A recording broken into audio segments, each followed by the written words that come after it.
الحمد لله نحمده ونستعينه ونستغفره ونؤمن به ونتوكل عليه ونعوذ بالله من شرور أنفسنا ومن سيئات أعمالنا من يهدي الله فلا مضل له ومن يضلل فلا هادي له ونشهد أن لا إله إلا الله وحده لا شريك له ونشهد أن محمدا عبده ورسوله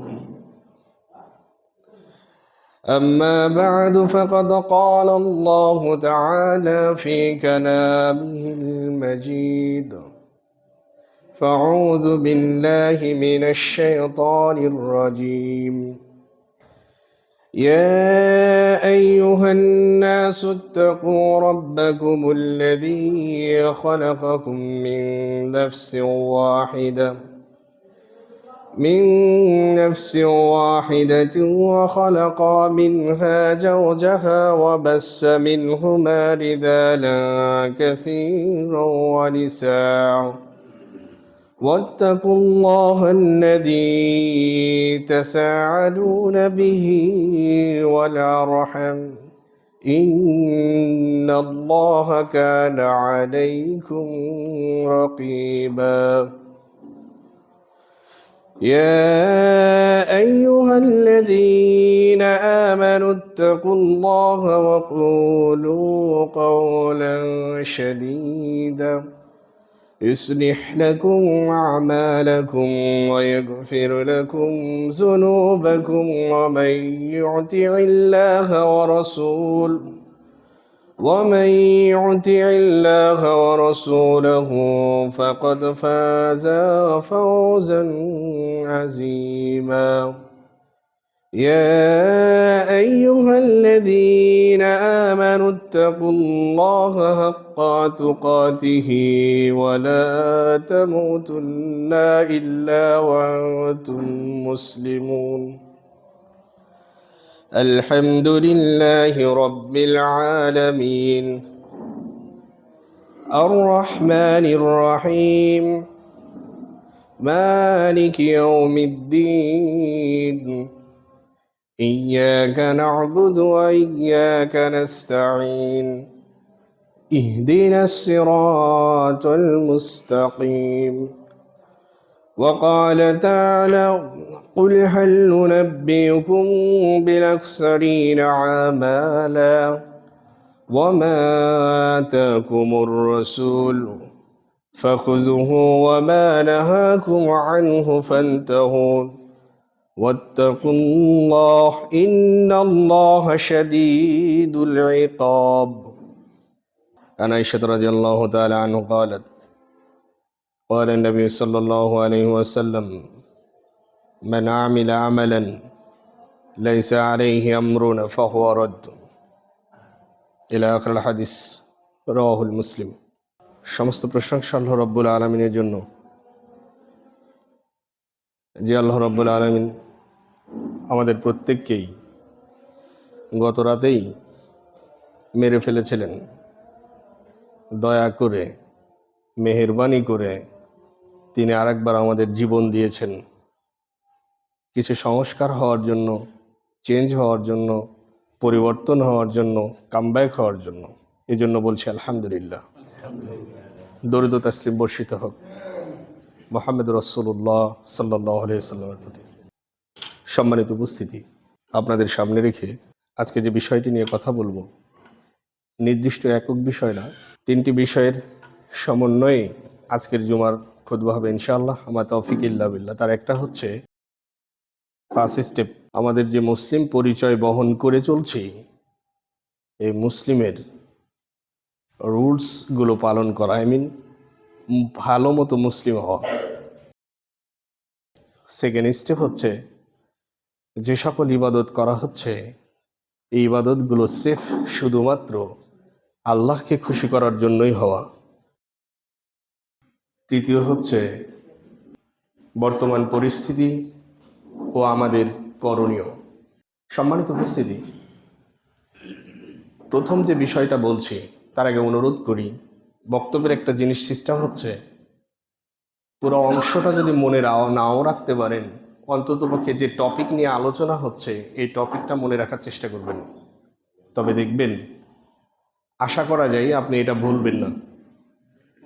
আর সবচাইতে বড় কথা হচ্ছে, আমরা আলেমরা বিষয়ভিত্তিক নিয়ে যদি কথা বলতে পারি বা নির্দিষ্ট একটা টপিক নিয়ে কথা বলতে পারি প্রত্যেক জুমার দিনে, তাহলে খুব একটা দুরূহ ব্যাপার না সমাজ সংস্কারের জন্য।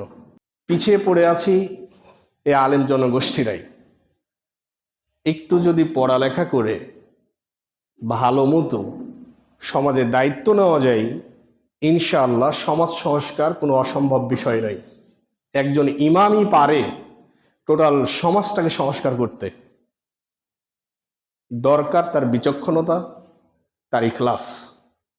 এটা সম্ভব হলেই ইনশাআল্লাহ সমাজ পরিবর্তন হতে সময় লাগবে না।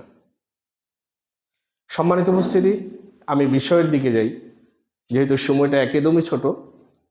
আল্লাহ রাব্বুল আলামিন আমাদেরকে সৃষ্টি করেছেন, জীবন দিয়েছেন, খাবার দিয়েছেন, আহার দিয়েছেন। সবচাইতে বড় কথা হচ্ছে আমরা সৃষ্টির শ্রেষ্ঠ জীব। এরপরও সবচাইতে ভাগ্যবান হচ্ছে এজ এ মুসলিম হিসেবে। এই মুসলিম হিসেবে যতক্ষণ পর্যন্ত আমরা নিজেদেরকে গর্ববোধ না মনে করতে পারবো, এই ফিলিংসটা যতক্ষণ পর্যন্ত না আসবে যে আমি মুসলিম হয়ে গর্বিত, ততক্ষণ পর্যন্ত আমাদের পরাজয় সুনিশ্চিত। যতক্ষণ পর্যন্ত আপনি মুসলিম হিসেবে গর্বিত না হতে পারবেন, এই যে মুসলিম হয়ে আপনি গর্বিত হবেন, যতক্ষণ পর্যন্ত না হতে পারবেন ততক্ষণ পর্যন্ত জয়ী কখনো হতে পারছেন না। মুসলমানদের সবচাইতে বড় পরাজয়ের একটা কারণ হচ্ছে তারা নিজেরা মুসলিম হয়ে গর্বিত না। এই কারণেই অনুরোধ করব, আগে ফার্স্ট স্টেপ আমাদেরকে মুসলিম হিসেবে গর্বিত হতে হবে। এরপরেও মুসলমান হওয়ার আগে চেষ্টা করতে হবে যথাযথভাবে। আল্লাহ রাব্বুল আলামিন পবিত্র কোরআনে সূরা আহজাব সূরা নম্বর 33 পারা নম্বর 22 আয়াত নম্বর 35 আল্লাহ রাব্বুল আলামিন বলছেন, ইন্নাল মুসলিমিনা ওয়াল মুসলিমাত। এই আয়াতের শেষ অংশে আল্লাহ রাব্বুল আলামিন বলেন, আ'আদ্দাল্লাহু লাহুম মাগফিরাতাও ওয়া আজরান আযীমা। আমি আল্লাহ রাব্বুল আলামিন সর্বপ্রথম কিছু কোয়ালিটি সম্পন্ন ব্যক্তিদেরকে, সর্বপ্রথম এক শ্রেণীর ব্যক্তিদেরকে ক্ষমা করে দেব। এরপরে আল্লাহ রাব্বুল আলামিন বলছেন, ক্ষমা করার পরে আমি তাদেরকে পুরস্কার দেব। আচ্ছা বলেন তো, আল্লাহর পুরস্কার হিসেবে কি নির্ধারিত আছে? জাযাকাল্লাহু খায়রান। তার মানে জান্নাত যেতে গেলে আগে আপনাকে রিফ্রেশ হতে হবে, এটা হচ্ছে এই আয়াতের শর্ত। আপনাকে যদি আজকে আমি কোশ্চেন করি, বলেন তো পৃথিবীর বুকে কোনো পাপী ব্যক্তির জন্য জান্নাত নির্ধারিত আছে কি? না, কোনো পাপী ব্যক্তির জন্য জান্নাত নির্ধারিত নেই। এখন যদি আমি আপনাকে বলি, আপনাদের জন্য এই যে গ্রামবাসী যতজন মুসলিম আছে, তারা কোনো ব্যক্তি কি বলতে পারেন যে তার পাপ নেই? এমন কোন ব্যক্তি আছেন যে বলতে পারেন তার পাপ নেই? আনাস বিন মালিক রাদিয়াল্লাহু তাআলা আনহু قال قال النبي صلى الله عليه وسلم كل بني آدم خطاء وخير الخطائين التوابون। আনাস বিন মালিক রাদিয়াল্লাহু তাআলা বর্ণিত, তিনি বলেন রাসূলুল্লাহ সাল্লাল্লাহু আলাইহি ওয়াসাল্লাম বলছেন, পৃথিবীর প্রত্যেক আদম সন্তান ভুল করে। পৃথিবীর বুকে যত আদম সন্তান আছে সমস্ত আদম সন্তান ভুল করে। আল্লাহ নবী সাল্লাল্লাহু আলাইহি সাল্লাম নিজেই এই কথা বলছেন, প্রত্যেকেই ভুল করে। এই ফাজিলপুর গ্রামের যতগুলো মানুষ আছে, মেম্বার আছে, যত মুসল্লি আছে, তারা কিভাবে বলতে পারে যে আমার পাপ নেই? তার মানে পৃথিবীর এমন কোন ব্যক্তিকে খুঁজে পাওয়া যাবে না যে ব্যক্তিটা বলতে পারবে না যে আমি নিষ্পাপ। কারণ এটা নবী মুহাম্মদ রাসূলুল্লাহ সাল্লাল্লাহু আলাইহি ওয়াসাল্লাম বলছেন যে পৃথিবীর বুকে যত আদম সন্তান আছে সবাই ভুল করে, দ্যাট মিন্স পাপ করে। সম্মানিত উপস্থিতি, অথচ আল্লাহ রাব্বুল আলামিন বলছেন, আপনারাই নিজে স্বীকৃতি দিলেন যে কোনো পাপী ব্যক্তি জান্নাতে যাবে না। তার মানে কি আমাদের এই ফাজিলপুর গ্রামের কোনো মানুষ জান্নাতে যাবে না? যেহেতু আমাদের সবই পাপ আছে, আপনি বললেন কোনো পাপী জান্নাতে যাবে না। এখন বলেন আমরা কি করে জান্নাতে যেতে পারি? Please point to be noted everybody. আল্লাহ রাব্বুল আলামিন নিজেই বলছেন, আ'আদ্দাল্লাহু লাহুম মাগফিরাহ বান্দাদের পাপ থাকবে, বান্দারা ভুল করবে, বান্দাদের সমস্যা থাকবে, ফার্স্ট স্টেপ আমি আগে তাদেরকে ক্ষমা করে দিব। বলুন আলহামদুলিল্লাহ। তিনি বলছেন পাপ তো থাকবেই, অবশ্যই পাপ থাকবে। আল্লাহ রাব্বুল আলামিন বলছেন পাপ থাকবে, আমি আগে তাদেরকে ক্ষমা করে দিব। আদাল্লাহু লাহুম মাগফিরাহ, আমি আগে তাদেরকে ক্ষমা করে দেব। ওয়াজরান আজিমা, সেকেন্ড স্টেপ, যেহেতু তারা ক্ষমা হয়ে গেছে, তার কি আর পাপ থাকতে পারে? যেটা ক্ষমা হয়ে যায়, যেটা নিষ্প্রেষিত হয়ে যায়, যে ব্যক্তি রিফ্রেশ হয়ে যায়, সে ব্যক্তিটার কি আর কোনো পাপ থাকতে পারে? থাকতে পারে না। এরপরে আল্লাহ রাব্বুল আলামিন বলছেন আমি তাকে আজরান আজিমা, পুরস্কারে ভূষিত করব, জান্নাতে দিয়ে দিব। তার মানে আল্লাহ কোনো পাপীকেও জান্নাতে দিলেন না। পাপী ব্যক্তিকে আল্লাহ আগে ফার্স্ট স্টেপ রিফ্রেশ করে দিলেন, তারপরে ওই রিফ্রেশকৃত ব্যক্তিদেরকে নিয়ে যে জান্নাতে দিয়ে দিলেন। আলহামদুলিল্লাহ। প্রশ্ন হলো এরা কারা? যাদেরকে তিনি ক্ষমা করবেন সবাইকে কি? সবাইকে? আল্লাহ নবী সাল্লাল্লাহু আলাইহি ওয়াসাল্লাম বলছেন জান্নাতে যাবে 1000 জনের মধ্যে একজন ব্যক্তি। তারা নন মুসলিম নয়, সবাই মুসলিম। এদের মধ্যে একজন ব্যক্তিকে বেছে নিবে 1000 জনের মধ্যে। সেটা যে কাউন্ট হবে কেবলমাত্র এই ফাজিলপুর নিয়ে তা কিন্তু না। যারা মুসলিম হবে এদের মধ্যে কাউন্ট করে 1000 জনের মধ্যে একজনকে নেওয়া হবে। জান্নাতে যেতে পারবে, নেওয়া হবে না, যেতে পারবে, সক্ষমতা অর্জন করবে এই ব্যক্তি। আমরা যদি নিজেদেরকে কোশ্চেন করি, হু অ্যাম আই, আমি কে, কি অবস্থানে আছি, আদৌ কি আমি ইসলামের যতগুলো রুলস আছে সেগুলো যথাযথভাবে পালন করি, তাহলে খুব ক্লিয়ার সোজা বিষয়, না, আমার যাওয়ার সক্ষমতা হয়তো বা হয়নি। সম্মানিত উপস্থিতি, আমি বলছিলাম আল্লাহ রাব্বুল আলামিন বলছেন এক শ্রেণীর ব্যক্তিদেরকে আল্লাহ রাব্বুল আলামিন ক্ষমা করবেন, সেকেন্ড স্টেপ তাদেরকে জান্নাতে দিবেন। তাদের একটা হচ্ছে তাদেরকে মুসলিম হতে হবে। এই আয়াতের 10 ক্যাটাগরির ব্যক্তি আছে, যদিও আমি এটা সময় পাবো না, আমার ইউটিউবে আছে, চাইলে দেখতে পারেন। এই 10 ক্যাটাগরির মানুষকে আল্লাহ রাব্বুল আলামিন ক্ষমা করবেন। তাদের এক ক্যাটাগরির মানুষ হচ্ছে ইন্নাল মুসলিমিনা ওয়াল মুসলিমাত, তারা হবে মুসলমান নারী এবং মুসলমান পুরুষ। এখন প্রশ্ন হচ্ছে আপনারা এখানে যারা আছেন তারা কি কেউ বলতে পারেন যে আমি মুসলিম নই? কেউ বলতে পারেন না আমরা মুসলিম। ধরে নেন চলমান গতিতে অন্তত পক্ষে পরিচয়ের দিক থেকে আমরা মুসলিম, আপাত দৃষ্টিতে আমরা মুসলিম, কার্যকলাপে হয়তো বা এখনো হইতে পারি নাই, সেটা দুঃখজনক বিষয়, কিন্তু নাম তো দিচ্ছে আজ মুসলিম হিসেবে। আল্লাহ রাব্বুল আলামিন এখানে এই মুসলিমদের কথা বলা হয় নাই।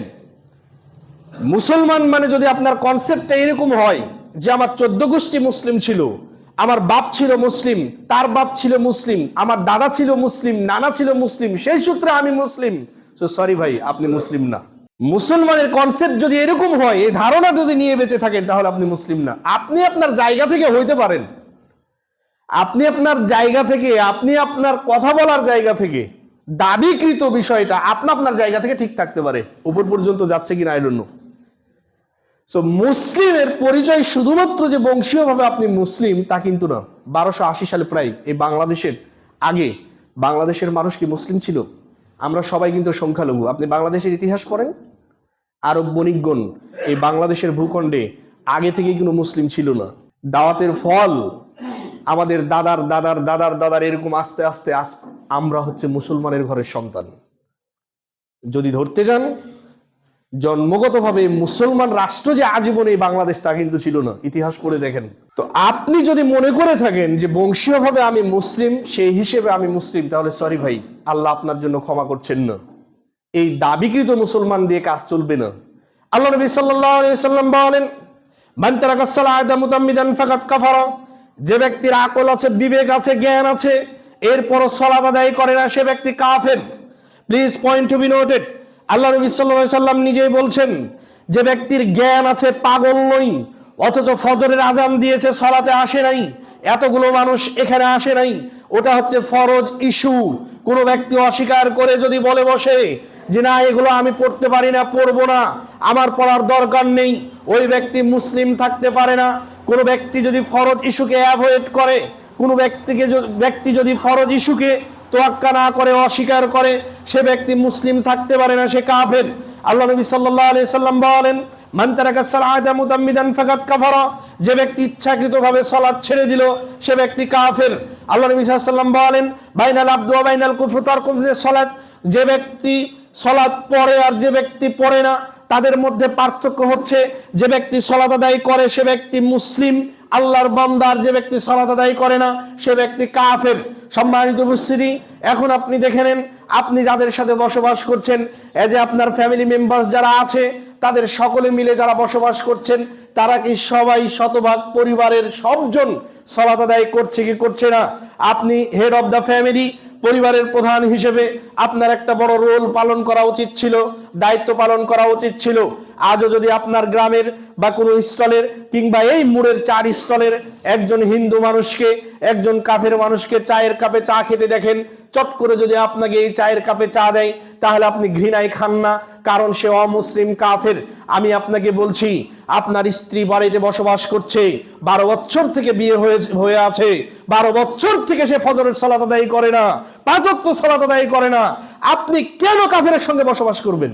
আল্লাহ নবী সাল্লাল্লাহু আলাইহি ওয়াসাল্লাম আপনাকে এত কিছু বলে দিয়েছে মানে শৈথিল্যতার জন্য নয়। আপনি আপনার স্ত্রীকে আজকেই তালাক দিতে বাধ্য, তবে আমি এটাকে খুব হার্ড পজিশনে নেওয়ার জন্য অনুরোধ করছি না। ফার্স্ট স্টেপ আপনি আগে তাদেরকে বোঝান। আল্লাহ নবী সাল্লাল্লাহু আলাইহি ওয়াসাল্লাম বলেন, শোনো, তোমাদের স্ত্রীরা তোমাদের পাজরের হাড় দ্বারা তৈরি, আমাদের পাজরের হাড় সোজা না বাঁকা? বাঁকা।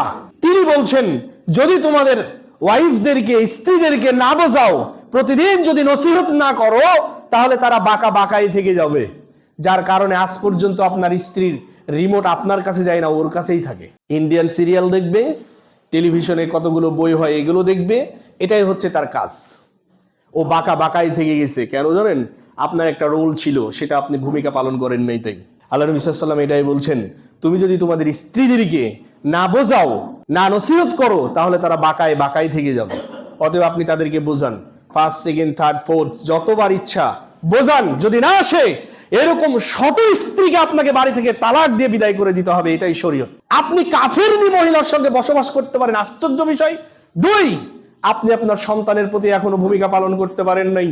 আজও যদি আপনি বলেন এই কথা, আমার সন্তানকে ইংলিশ মিডিয়ামে পড়াচ্ছি, আমার সন্তানকে এডুকেটেড একজন পার্সন বানাবো, এই জন্য অনেকগুলো জেনারেল বিভাগ সিলেক্ট করে রেখেছি, ইঞ্জিনিয়ারিং পড়াচ্ছি, হ্যান করাচ্ছি, ত্যান করাচ্ছি, সব কিছু তদবির ও খোঁজ খবর নেন, মাস গেলে 10-20 হাজার টাকা করে বেতন পর্যন্ত দেন, কিন্তু সন্তানের সালাতের প্রতি খোঁজ নেন না।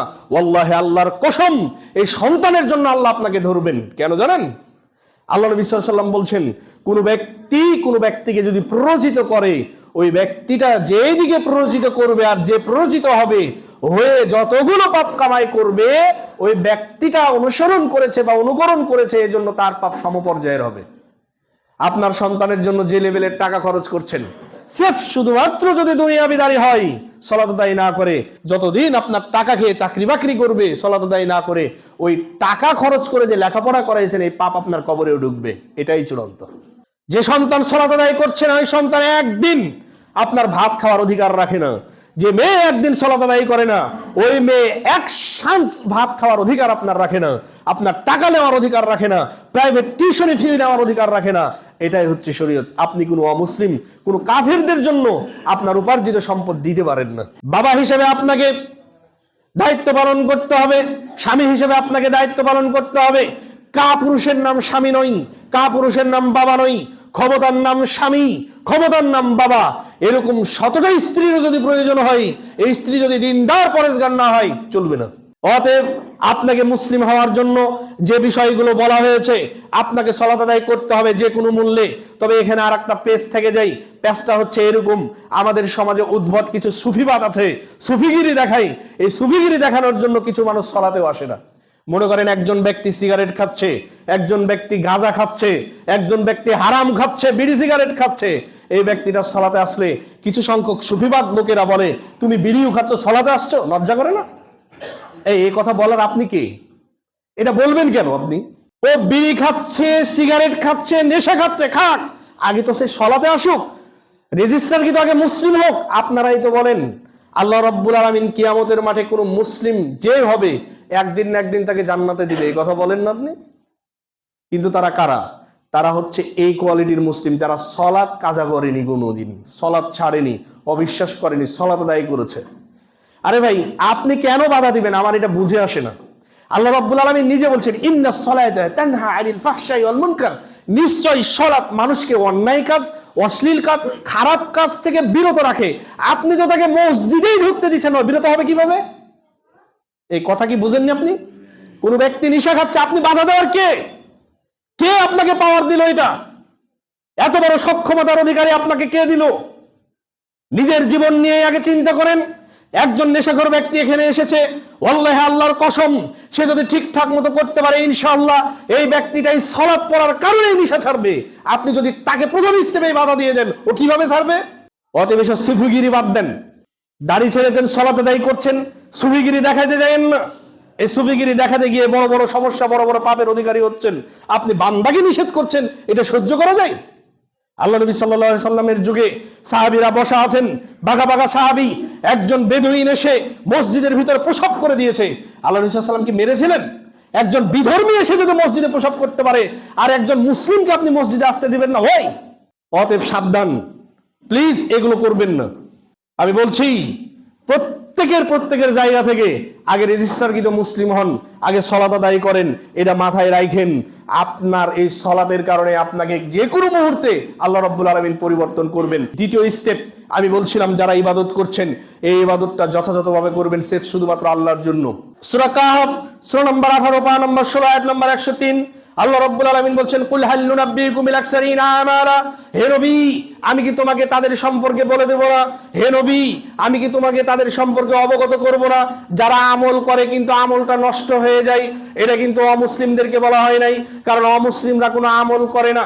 এই যে আমরা সুন্নাত সালাত আদায় করলাম, আমরা কিছুক্ষণ পরে ফরজ সালাত আদায় করব, ফজরের সালাত আদায় করেছি, এগুলো হচ্ছে আমাদের আমল তথা কাজ। আল্লাহ রাব্বুল আলামিন বলছেন, হে নবী আমি কি তোমাদেরকে একটা লোক সম্পর্কে জানাই দিব না যারা কাজ করে, যারা আমল করে, যারা ইবাদত করে, কিন্তু ইবাদতটাই আমলটা বাতিল হয়ে যায়, নষ্ট হয়ে যায়। কুল, হে নবী আমি কি বলে দেব না, হাল নুনাব্বিউকুম বিল আকসারিনা আমালা, যারা আমল করে কিন্তু তাদের আমলটা নষ্ট হয়ে যায়। সম্মানিত উপস্থিতি, এখানে একটা বোঝার বিষয় হচ্ছে আমরা যে যা আমল করছি এই আমলগুলো আজও অথেন্টিক কিনা, এই আমলগুলোর আজকে রেফারেন্স আছে কিনা, এই বিষয়ে আদৌ আমরা অবগত কিনা, এই বিষয়টাকে আপনি কখনো দেখার চেষ্টা করেছেন? আল্লাহ নবী সাল্লাল্লাহু আলাইহি সাল্লাম বলেন সূরা হাশর সূরা নম্বর 59 পারা নম্বর 28 আয়াত নম্বর 7 আল্লাহ রাব্বুল আলামিন বলছেন, ওয়া মা আতাকুমুর রাসূল, রাসূল তোমাদেরকে যা দিয়েছে তা নিয়ে নাও। ওয়া মা আতাকুমুর রাসূল, রাসূল তোমাদেরকে যেভাবে পরিচালিত করতে বলেছে, হতে বলেছে, পরিচালনা করেছে, সেইভাবেই পরিচালিত হবে। আল্লাহ রাব্বুল আলামিন বলছেন, রাসূল তোমাদেরকে যে নির্দেশনাটা দিয়েছে সেই নির্দেশনা অনুযায়ী তুমি চলবে। ওয়া মা নাহাকুম আনহু ফান্তাহুন, মনে রেখো রাসূল যা তোমাদেরকে নিষেধ করেছে সেটা বর্জন করবে, সেটার ধারে কাছেও যাবে না। মনে রেখো এই দুটার যদি ব্যত্যয় ঘটে, আল্লাহ রাব্বুল আলামিন বলছেন ওয়াত্তাকুল্লাহ এন্ড ফিয়ার আল্লাহ, আল্লাহকে বেশি বেশি ভয় করো। Verily Allah is saver in judgment. তিনিও বলছেন ইন্নাল্লাহা শাদীদুল ইকাব, নিশ্চয়ই আল্লাহ রাব্বুল আলামিন শাস্তিদাতা হিসেবে কঠিন শাস্তিদাতা। প্লিজ আবার ঘুরে যান, চারটা পয়েন্ট। একটা হচ্ছে আল্লাহ রাব্বুল আলামিন বলছেন ওয়া মা আতাকুমুর রাসূল, রাসূল তোমাদেরকে যা দিয়েছে তা নাও, রাসূল তোমাদেরকে যা নিষেধ করেছে তা বর্জন করো। 3 নাম্বার হচ্ছে মনে রেখো আল্লাহকে ভয় করো। তুমি যে ইবাদতের নাম নিয়ে কোনো কিছু করবে, আমার নাম নিয়ে কোনো কিছু করবে, আল্লাহকে ভয় করো। 4th, এরপরে তিনি আবার সতর্ক করছেন, ইন্না, নিশ্চয়, আল্লাহ শাদীদুল ইকাব, নিশ্চয় আল্লাহ শাস্তিদাতা হিসেবে কঠিন শাস্তিদাতা। আপনাকে এই পাওয়ারটা দিল কে? এই জিনিসটা ভালো করলে সমস্যা কি? আল্লাহ কি তখন ঘুমাচ্ছিল? ভালো হলে আল্লাহর নবীর মাধ্যমে ওহী নাজিল হতো না? নাউজুবিল্লাহ মিন যালিক। এই কথা কেন বলেন আপনি? এই জিনিসটা ভালো ভালো বলার দাবি করার আপনি কে? কেন এই কথা বলবেন যে জিনিসটা ভালো করলে সমস্যা কি? ওই এটা কোনো কথা হইলো? যদি ভালোই হতো আল্লাহর কি ব্রেনে সেটা ছিল না সেই সময়? নাউজুবিল্লাহ মিন যালিক। এই কথা বলা যাবে কখনো? আল্লাহ নবী সাল্লাল্লাহু আলাইহি ওয়াসাল্লাম বিদায় হজের ভাষণে বললেন, আজকের পর থেকে দিন পরিপূর্ণ ঘোষণা করলাম, আজকের পর থেকে শরীয়তে কোনো জিনিস সংযোজন হবে না, কোনো বিয়োজন হবে না, পরিপূর্ণ ঘোষণা করে গেলাম, এটাই বলবৎ থাকবে। আর আপনি বললেন না কিছুটা গ্যাপ আছে, এটা করলে ভালো হয়। হইল এটা? ভাই আগে আল্লাহ বলেছেন, হে নবী আমি কি তোমাকে বলে দেব না যারা তাদের কর্মে বিশেষ ক্ষতিগ্রস্ত? খবরদার। আল্লাহ রাব্বুল আলামিন পবিত্র কোরআনের সূরা মুহাম্মদ সূরা নম্বর 47 পারা নম্বর 26 আয়াত নম্বর 33 আল্লাহ রাব্বুল আলামিন বলছেন, ইয়া আইয়ুহাল্লাযীনা আমানু, হে ঈমানদারগণ তোমরা যারা ঈমান আনয়ন করেছো, আতিউল্লাহ, আল্লাহর আনুগত্য করো, আল্লাহ যা বলেছে তার নির্দেশনা ফলো করো। ওয়া আতিউর রাসূল, রাসূল তোমাদেরকে যা বলেছে তা গ্রহণ করো, রাসূলের আনুগত্য করো। এরপরে তিনি বলছেন ওয়ালা তুবতিলু আমালাকুম, আর শোনো তোমরা তোমাদের আমলটাকে বিনষ্ট করে দিও না। সম্মানিত উপস্থিতি, আমি আপনাকে কি দিয়ে বোঝাই? আল্লাহ আপনাকে এই কারণে ধরবেন না যে একটা আমলে কোটি কোটি নেকি, এটা তুমি করনি কেন, এটা আগে বলবেন না। বরং আল্লাহ রাব্বুল আলামিন বলছেন যে বিষয়ে তোমার জ্ঞান নেই, যে বিষয়টা তুমি অবগত হও নাই এখনো, তার পিছনে তুমি ছোট না, এটাই আল্লাহর ভাষা। আপনি এখন যেটা অথেন্টিক না, যেটা পয়েন্ট পাননি, এখনো নোট পান নাই, যেটা আছে কিনা রেফারেন্স পান নাই, সেটার পিছনে আপনি কেন ছুটবেন? আমি যদি আজকে আপনাকে কোনো কথা বলে যাই যে আমলটা করেন, প্লিজ আগে আপনাকে কোশ্চেন করা শিখতে হবে, ভাই এর কি রেফারেন্স আছে, এর কি রেফারেন্স আছে? যদি থাকে, আপনি আরবি জানেন না, বলেন ভাই এখন তো মাতৃভাষায় সব বস্তু কি আছে, আপনি আমাকে এটা রেফারেন্স সহ লিখে দেন, আমি দেখে তারপর আমল করব, বিকজ এটা আমার জান্নাত জাহান্নামের বিষয়, অন্য কোনো বিষয় নাই, যেখানে আপনি কোনোদিন মরবেন না। আল্লাহ রাব্বুল আলামিন পবিত্র কোরআনে সূরা আলা সূরা নম্বর 87 পারা নম্বর 30 আয়াত নম্বর 13 আল্লাহ রাব্বুল আলামিন বলছেন সুম্মা লা ইয়ামুত, সেখানে তারা কোনোদিন মরবে না, আজীবন বেঁচে থাকবেন। সেটার জন্য আপনি ফলো করবেন না, রেফারেন্স নেবেন না সেটার জন্য। অতএব সম্মানিত উপস্থিতি, সময় সংকীর্ণতার কারণে শর্ট করে বোঝাই, আপনি জীবন আপনার জীবদ্দশায় এমন কোনো আমল করবেন না যার রেফারেন্স আপনাকে কেউ দিতে পারবে না। অতএব রেফারেন্স পাইলেই, প্রমাণ পাইলেই সেটাকে গ্রহণ করেন। সামান্য দুনিয়াবী জীবনেই আপনি এই জীবনে খাবেন, পড়বেন, বাথরুম সারবেন, তারপরে মরে যাবেন, এই তো হচ্ছে আপনার জীবন।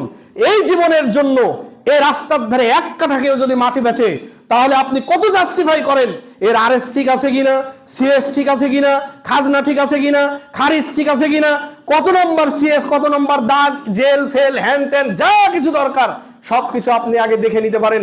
ভাই যেখানে আজীবন সুখের জায়গা, ওটার জন্য রেফারেন্স প্রয়োজন আছে না, জাস্টিফাইয়ের প্রয়োজন আছে না? কেন বুঝেন না এগুলো?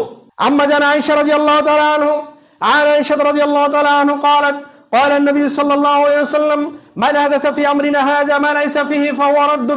আম্মা জান আয়েশা রাদিয়াল্লাহু তাআলা বর্ণিত, তিনি বলেন রাসূলুল্লাহ সাল্লাল্লাহু আলাইহি ওয়াসাল্লাম বলেছেন, কোন ব্যক্তি এমন কোন কথা বললে, কোন ব্যক্তি যদি এমন কোন কথা বলে, সেই কথাটা যদি নবী মুহাম্মদ থেকে না আসে, তাহলে সে কথাটা বাতিল ও পরিত্যাজ্য, ছুঁড়ে ফেলে দাও। হাদিস বুখারী শরীফের 2514 নম্বর হাদিস। যদি কেউ চ্যালেঞ্জ করেন, এটা ইসলামী ফাউন্ডেশনের সাথে এই নাম্বারটা মিলবে। 2 আনাস রাদিয়াল্লাহু তাআলা আনহু قالت قال النبي صلى الله عليه وسلم من عمل عملا ليس عليه امرنا فهو رد। কোন ব্যক্তি যদি এমন কোন কাজ করে, আমল করে, যে আমলটা সম্পর্কে নবী যে না বলেননি বা করেননি, সে আমলটা বাতিল ও পরিত্যাজ্য। মুসলিম হাদিস নাম্বার 4344। বেরোবেন কোত্থেকে? আল্লাহ নবী সাল্লাল্লাহু আলাইহি ওয়াসাল্লাম কি বলছেন জানেন একটা হাদিসে? আল্লাহ রাব্বুল আলামিন চাইলে সকলকে ক্ষমা করতে পারেন উইদাউট শিরক। একটা হাদিসে হচ্ছে কোন ব্যক্তি যদি শিরক না করে তাহলে আল্লাহ চাইলে ক্ষমা করতে পারেন। আরেকটা হাদিস হচ্ছে আল্লাহ নবী সাল্লাল্লাহু আলাইহি ওয়াসাল্লাম বলছেন আল্লাহ রাব্বুল আলামিন চাইলে সমস্ত মানুষকে ক্ষমা করতে পারে, যদি ওই মানুষের দুইটা জিনিস না থাকে, এক শিরক আর 2 নম্বর হচ্ছে ফরজ ইস্যু, দ্যাট মিনস সালাত, সিয়াম, এগুলো যদি সে করতে পারে আল্লাহ ক্ষমা করতে পারে। আর একটা হাদিস হচ্ছে আল্লাহ রাব্বুল আলামিন 3 শ্রেণীর ব্যক্তিকে ক্ষমা করবেন না, তার এক শিরকারী, 2 নম্বর হচ্ছে ফরজ ইবাদত তরককারী, 3 নম্বর হচ্ছে বেদাআতকারী। অতএব খুব সাবধান, এমন কোনো কাজ করেন না যে কাজটা আপনাকে শরীয়ত আল্লাহর ক্ষমা থেকে বঞ্চিত করছে। সম্মানিত উপস্থিতি, এই বিষয়ে আমি আর এগোতে যাচ্ছি না, বর্তমান পরিস্থিতি নিয়ে কয়েকটা কথা বলি, তারপরে শেষ সময় যেহেতু নাই, মাত্র 6 মিনিট। সম্মানিত উপস্থিতি, বর্তমান পরিস্থিতি ও আমাদের করণীয় সম্পর্কে একটা ভূমিকা আপনাকে পালন করতে বলবো। সেটা হচ্ছে এই, আচ্ছা বলেন তো যে আল্লাহ রাব্বুল আলামিন আমরা কি খাইবো, কি পরবো, কি কাজ করব, আমাদের লাইফটা কতদিন থাকবে, আমরা কিভাবে মরবো, এগুলো সব লিখিত কি অলিখিত আছে? জাযাকাল্লাহ খায়রান। এর নাম তাকদীর। যদি কোনো ব্যক্তি এই তাকদীরকে অমান্য করে তাহলে সে মুসলিম নয়, কাফের।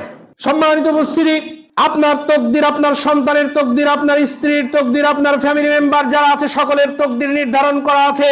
পৃথিবী সৃষ্টি হয় নাই তার 50,000 বছর আগে, পৃথিবী সৃষ্টি হয়নি তার 50,000 বছর আগে আল্লাহ আপনার, আপনার সন্তানের, আপনার স্ত্রীর, পরিবার পরিজনের তাকদীর নির্ধারণ করে রেখেছে।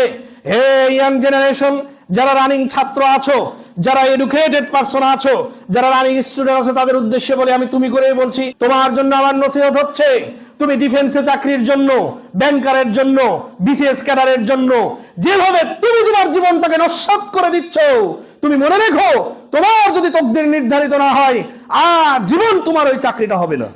এটাই চূড়ান্ত। যদি হয়, যদি বিশ্বাস করো, তাহলে আল্লাহ আল্লাহ না আল্লাহ তুমি, নাউজুবিল্লাহ মিন যালিক। কারণ তকদির অমান্য যদি তুমি করে থাকো তাহলে তুমি মুসলমানই না। অতএব যদি বিশ্বাস করে থাকো যে তকদির আমার নির্ধারিত, যদি আমার ডিফেন্সে চাকরি হয় অবশ্যই হবে, অতএব আল্লাহর আমি দাসত্ব করব, আমি যে কাজগুলো করার সে কাজগুলোই করব। বাবা হিসেবে আপনাদেরকে আমি অনুরোধ জানাই, আপনি একটা জিনিস মাথায় রাখেন, আমার সন্তানের তকদির যেহেতু নির্ধারিত, আমার সন্তান কি খাবে, কি পড়বে, কি অ্যাচিভ করবে, এগুলো যেহেতু নির্ধারিত, সো আমি আমার সন্তানকে অমুসলিম বানাবো না, আমি আমার সন্তানকে দুনিয়াবি শিক্ষা দেব না, আমি আমার সন্তানকে মাদ্রাসা ও দুনিয়া আখিরাত দুটাই যেন পাই, সবটাই শিখাবো। আমার সন্তান ফার্স্ট যেন আগে আল্লাহর পরিচয় সম্পর্কে জানে, ফার্স্ট যেন আগে ইসলাম সম্পর্কে জানে। হতভাগা বাবা, আপনি এখন পর্যন্ত গর্ববোধ করতে পারেন কোন সন্তান নিয়ে, যে আমি আমার সন্তান নিয়ে গর্বিত? এটা কেউ বলতে পারেন? এরকম সক্ষমতা কেউ অর্জন করতে পেরেছেন যে আমি আমার সন্তান নিয়ে গর্বিত? যে সন্তান ফজরের যখন আজান দেয় তখন আমাকে বলে, আব্বু আসসালামু আলাইকুম, আব্বু উঠেন চলেন আমরা সালাতে যাই। এই সন্তান আপনি তৈরি করতে পেরেছেন? কেন ভুলভাল বুঝেন? আল্লাহ রাব্বুল আলামিন তকদির 4 স্টেপে দিচ্ছেন।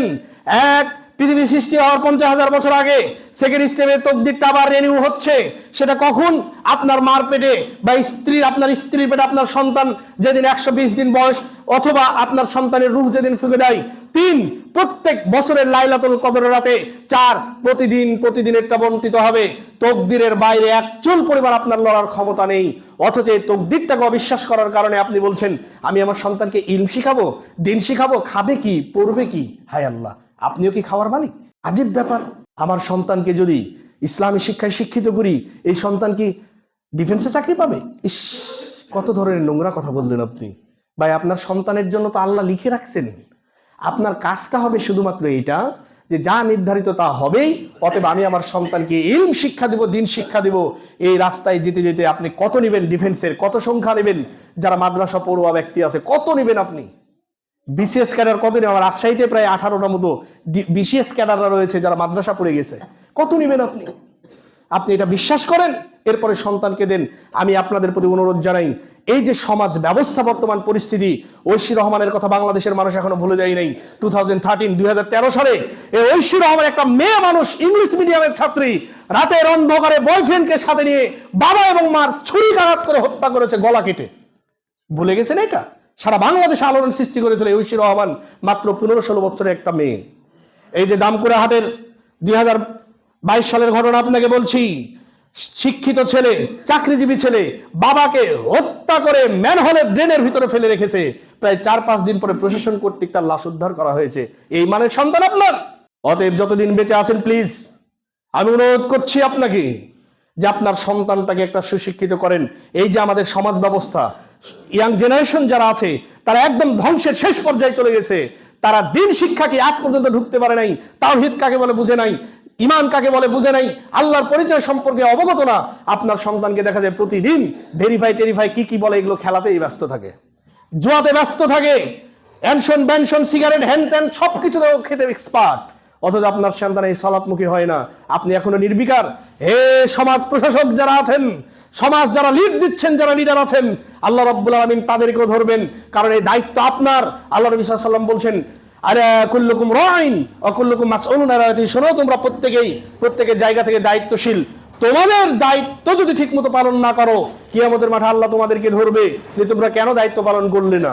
অতএব হে সুশীল সমাজের ব্যক্তিরা, যারা লিড দিচ্ছেন, হে লিডাররা, যারা এই কথা বক্তব্যটা শুনছেন, তাদের উদ্দেশ্যে বলছি, যারা বড় লোকত্ব ভাব দেখে নিজের সম্মান বজায় রাখার চেষ্টা করছেন, তাদের উদ্দেশ্যে বলছি, যারা হায়ার সোসাইটির ব্যক্তিরা আছেন, তাদের উদ্দেশ্যে বলছি, প্লিজ আপনার সমাজটাকে সংস্কার করার লক্ষ্যে, আপনার সন্তানকে বাঁচানোর জন্য, আপনার সন্তানকে দিনের পথে নিয়ে আসার জন্য, এই টোটাল সমাজটাকে একটা ইসলামী সমাজ গঠনের জন্য আপনার এলাকাতে একটা প্রতিষ্ঠান তৈরি করেন। পারবেন না ইনশাল্লাহ? যে যেভাবে পারেন আমি অনুরোধ করব, যার 10 কাঠা জমি আছে, প্লিজ আপনার 5 কাঠা জমি আপনার বাড়ি হোক, বাড়ির পাশে একটা মাদ্রাসা করে দেন। ইনশাল্লাহ এটাই হবে আপনার জান্নাতের উসিলা। ভাই সম্পদ তো আপনার না, আপনি এটা বোঝেন না কেন? আল্লাহ রাব্বুল আলামিন পবিত্র কোরআনের সূরা তাওবায় বলছেন, ইন্নাল্লাহা আশতারা মিনাল মুমিনিনা আনফুসাহুম ওয়া আমওয়ালাহুম বিআন্না লাহুমুল জান্নাহ। আল্লাহ রাব্বুল আলামিন বলছেন, আমি প্রত্যেক মুমিনের, প্রত্যেক মানুষের জীবন এবং অর্থ সম্পদ কিনে নিয়েছি জান্নাতের বিনিময়ে। অতএব যে অর্থ সম্পদ আপনি আপনার বলছেন সেটা আপনার নয়। সম্মানিত উপস্থিতি, আল্লাহ রাসূল সাল্লাল্লাহু আলাইহি ওয়াসাল্লাম সাহাবীদের সামনে এসে একটা কথা বললেন, এই তোমাদের মধ্যে কি এরকম কোনো ব্যক্তি আছে যারা তাদের নিজের সম্পদটাকে বাড়ায় না, অন্যের সম্পদটা বাড়াতে ব্যতিব্যস্ত থাকে? সাহাবীরা বললেন, এরকম ব্যক্তি তো নাই, এরকম ব্যক্তি থাকার কথা কি? তিনি বলছেন, আচ্ছা দেখো তো আছে কিনা। আল্লাহ নবী সাল্লাল্লাহু আলাইহি ওয়াসাল্লাম বলছেন, তোমাদের মধ্যে এরকম কোনো ব্যক্তি আছে যে তার জীবদ্দশাতে আল্লাহর রাস্তায় কোনো কিছু পাঠাইলো না, ও মারা গেল, মারা যাওয়ার পরে বড় ছেলে বলছে, আব্বার তো 7 দিন হলো মরে যাওয়া, কবে বসবে? আপনার আর কাজ নেই। আল্লাহ নবী সাল্লাল্লাহু আলাইহি ওয়াসাল্লাম বলছেন যে মারা গেল অথচ আল্লাহর কাছে কিছু পাঠাইলো না, তার ওয়ারিসরা সব নিয়ে নিল, তার কিছুই থাকলো না। এবার বলো তো তোমাদের এরকম কোন ব্যক্তি আছে? তো বলছে আছে। হে বাপ, আপনাকে বলছি, আপনি এই কথা মাথায় থেকে ছিঁড়ে ফেলেন যে আমি যদি 5 বিঘা সম্পত্তি না রেখে যে আমার ছেলে খাবে কি? আবারও একই প্রশ্ন, আপনার ছেলে খাবে কি? এই জন্য আল্লাহ দরকার। আপনি কেন বোঝেন না ভাই? একটা কুত্তার বাচ্চাকে আল্লাহ ঠিক মতো খাবার পৌঁছে দিচ্ছে। মাটির নিচের কীট পতঙ্গ, এত জঘন্য প্রাণী আছে, সকল প্রাণীর খাবার আল্লাহ পৌঁছে দিচ্ছে। সমুদ্রের নিচের মাছের খাবার আল্লাহ পাঠিয়ে দিচ্ছে। আপনি শ্রেষ্ঠ জীব, one of the best nation, আপনার কেন ভয় হবে? এটা বোঝেন না? সো প্লিজ, আমি 2018 সালে একটা স্বপ্ন দেখেছিলাম, উদ্যোগ নিয়েছিলাম, আল্লাহ আমি একটা মাদ্রাসা করব, পরকালে যেন এটা আমার জান্নাতের উসিলা হয়। আলহামদুলিল্লাহ, শিরোপাড়া একটা পূর্ণাঙ্গ মাদ্রাসা করতে পেরেছি। পরিস্থিতিটাকে বজায় রাখেন ভাই। বস্তা পচা গণতন্ত্র দিয়ে ইসলাম কোনোদিন টিকে থাকে না। গত 54 বছর বাংলাদেশের শাসন আমল, আপনি কোন রাজনীতিবিদ দেখতে পারবেন যারা ইসলামের কোনো ক্লাব করেছে? 54 বছরে বাংলাদেশ পদার্পণ করলো। এই 54 বছরের ইতিহাস আপনি ঘেটে দেখেন, কোনদিন কোন ব্যক্তি তাওহীদের বাণী ছড়াইছে? অতএব এই আশা বাদ দেন, বস্তা পচা গণতন্ত্র দিয়ে কোনোদিন ইসলাম কায়েম হবে না। যদি হয়, আপনার আমার প্রচেষ্টার মাধ্যমে হবে, যেটা আল্লাহ রাব্বুল আলামিন বলছেন, কু আনফুসাকুম, ফার্স্ট স্টেপ তুমি আগে পরিবর্তিত হও, ওয়া আলাইকুম নারা, সেকেন্ড স্টেপ তুমি তোমার ফ্যামিলিকে আগে বাঁচাও জাহান্নামের আগুন থেকে। এইভাবে আগান, ইনশাআল্লাহ বাংলার জমিনে ইসলামী সিস্টেম বজায় থাকবে এবং আমাদের ফাজিল পুরো সংস্কার হবে, ইনশাআল্লাহ, কোনো ব্যাপার না। আল্লাহ রাব্বুল আলামিন আমাদের সকলকে এগিয়ে আসার তৌফিক দান করুন। আল্লাহুম্মা আমিন। আকুলু কওলি হাযা ওয়া লিসাইরিল মুসলিমিন। আসসালামু আলাইকুম। আলহামদুলিল্লাহ নাহমাদুহু ওয়া নাস্তাঈনুহু ওয়া নাস্তাগফিরুহু ওয়া নু'মিনু বিহি ওয়া নাতাওয়াক্কালু আলাইহি ওয়া নাউযু বিল্লাহি মিন শুরুরি আনফুসিনা ওয়া মিন শাইআতি আমালিনা মান ইয়াহদিহিল্লাহু ফালা মুদিল্লা লাহু ওয়া মান ইউযলিল ফালা হাদিয়া লাহু ওয়া নাশহাদু আন লা ইলাহা ইল্লাল্লাহু ওয়াহদাহু লা শারীকা লাহু ওয়া নাশহাদু আন্না মুহাম্মাদান আবদুহু ওয়া রাসূলুহু। আমরা ভাই মসজিদটাকে একটা বাইন্ডিং এর মধ্যে নিয়ে নিয়েছি, এটা ঠিক না। মসজিদ বাইন্ডিং এর জায়গা নয়, নির্দিষ্ট কোনো ইবাদতের একটা জায়গা নয়, জায়গার নাম মসজিদ নয়। মসজিদে সমাজের সার্বিক উন্নয়নের কথা হবে, সার্বিক উন্নয়নের কাজ হবে এখান থেকে, এমনকি বিবাহ হবে। এই মসজিদ হচ্ছে মাদ্রাসা। সেই যুগে আপনি ইতিহাস দেখেন, সাহাবীদের যুগে ইতিহাস দেখেন, মসজিদ একটা মাদ্রাসা, পূর্ণাঙ্গ শিক্ষা প্রতিষ্ঠান। এখান থেকে ওয়াজ হবে, প্রোগ্রাম হবে, ইসলামী আলোচনা হবে, এখান থেকে দিক নির্দেশনা হবে, সমাজের সার্বিক উন্নতির কাজ হবে। এটা হচ্ছে মসজিদ। মসজিদটাকে বাইন্ডিং এর মধ্যে নিয়েন না, এটাকে বিস্তার করেন, ছড়ান। যুবকরা প্রতিদিন এখানে বসেন। আমি অনুরোধ করবো যে সব ইয়াং জেনারেশন, প্লিজ ভাই আপনারা চেঞ্জ হন, সমাজ চেঞ্জ হয়ে যাবে। আমার অনুরোধ করো জোরে, সময় হয়ে গেছে, ক্ষমা করবেন প্লিজ, 5 মিনিট হয়ে গেছে আবার। আপনারা প্রত্যেক দিন এসার পরে পড়েন, নিজেরা আলোচনা করেন, এখানে বসে তালিম করেন ভাই, সমাজটা সংস্কার করেন। সমাজ ধ্বংসের দিকে চলে যাচ্ছে। প্লিজ সবাই আসেন। আমি অনুরোধ করবো যারা এডুকেটেড পারসন আছেন, আপনাদের দ্বারা সম্ভব এই সমাজটা সংস্কার করা। আল্লাহ রাব্বুল আলামিন আমাদের সকলকে সঠিকভাবে জ্ঞান অর্জন করে সমাজ সংস্কারের প্রতি হওয়ার তৌফিক দান করেন। আল্লাহুম্মা আমিন। সুবহানাকা আল্লাহুম্মা ওয়া বিহামদিক, আশহাদু আল্লা ইলাহা ইল্লা আনতা আস্তাগফিরুকা ওয়া আতুবু ইলাইক। আসসালামু আলাইকুম ওয়া রাহমাতুল্লাহ।